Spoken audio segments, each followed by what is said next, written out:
On Friday, auto workers in Tennessee dealt a painful blow to the American labor movement.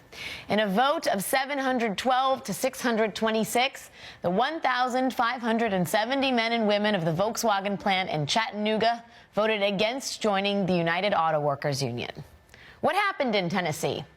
The first thing to know is that this was not your typical cast of characters.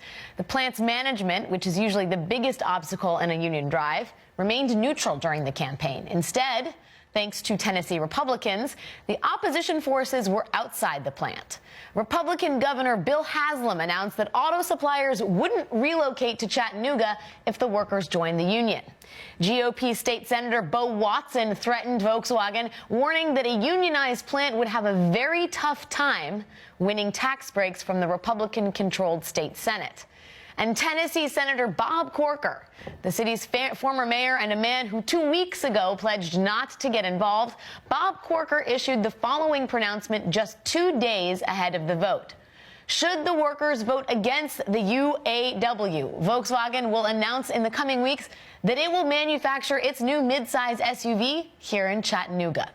There was just one problem with Bob Corker's statement. It wasn't true.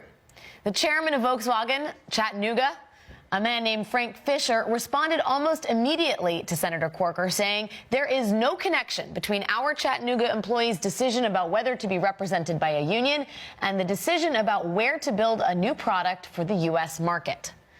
But it wasn't just politicians who meddled in the decision. Right-wing anti-tax crusader Grover Norquist launched a brand new group, the questionably named Center for Worker Freedom. And the Center for Worker Freedom put up billboards all over Tennessee, like this one.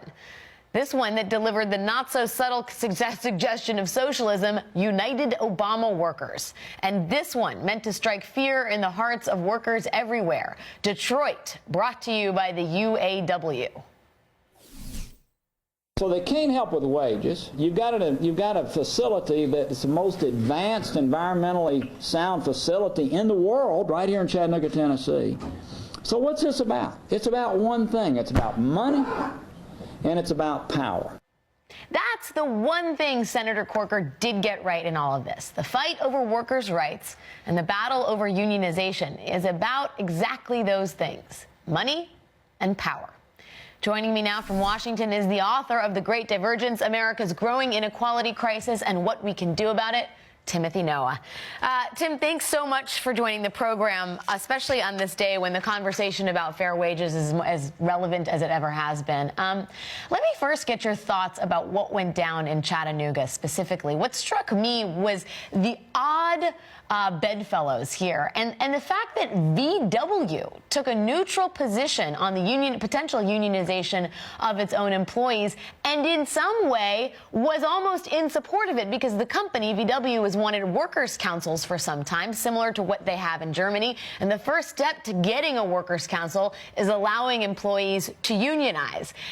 Did you find that odd, and were you struck by the fierceness of the conservative opposition to this?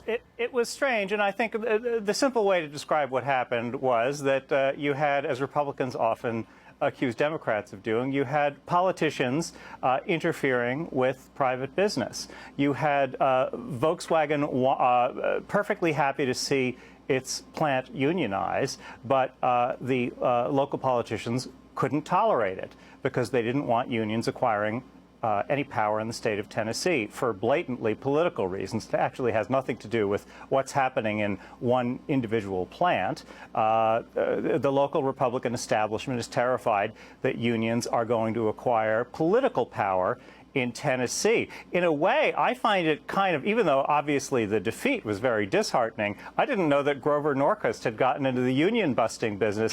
I think that's kind of a hopeful sign. It suggests that that Norquist actually thinks that there's a threat there. I'm delighted to hear it. The labor movement has been flat on its back for years. I'm delighted to hear that Grover Norquist is now afraid of them.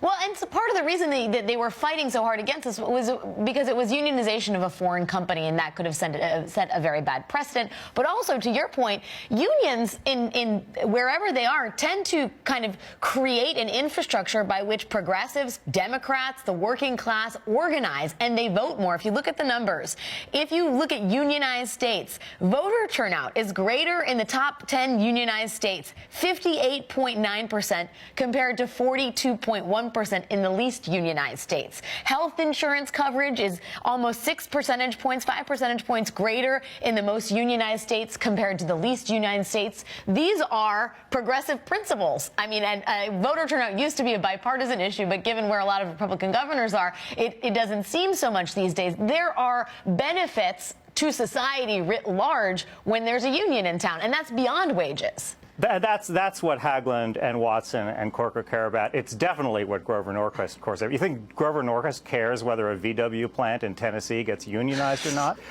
You know, the irony is that this is the model for unionization, the Works Council model that Europe embraced after World War II. Walter Reuther, who was then president of the UAW, tried to get it in the United States, and he was rebuffed by management. Then, of course, in the 1970s, when heavy industry started falling apart in the U.S., a lot of conservatives started preaching more labor management cooperation. But, of course, management only preaches it when they are flat on their back.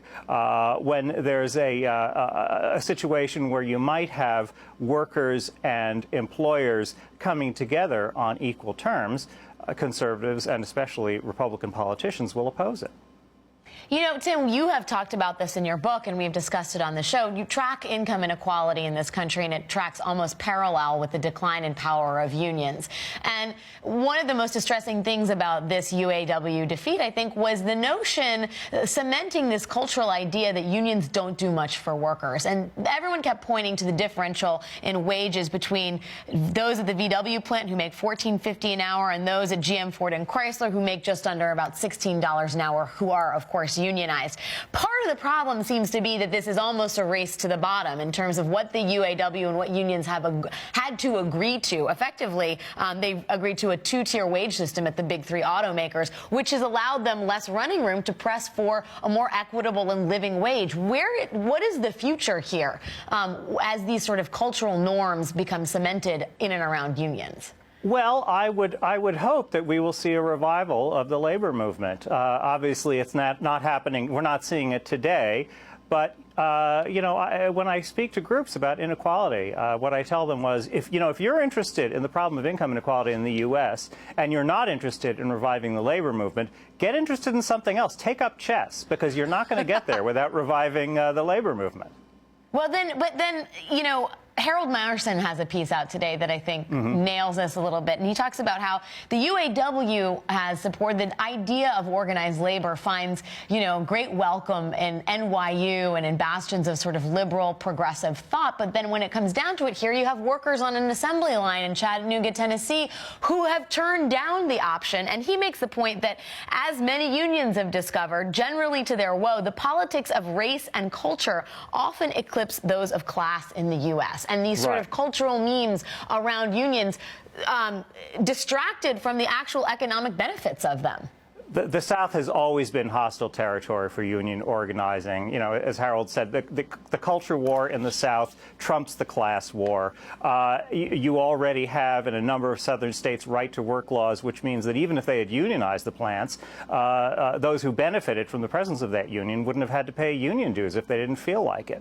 So you're in an overwhelmingly hostile climate, and the opposition, I gather, sort of portrayed this as a kind of a northern invasion, a refighting of the Civil War. Apparently, there are not a lot of black employees in this particular plant, and so that kind of waving of the Confederate flag was an effective strategy.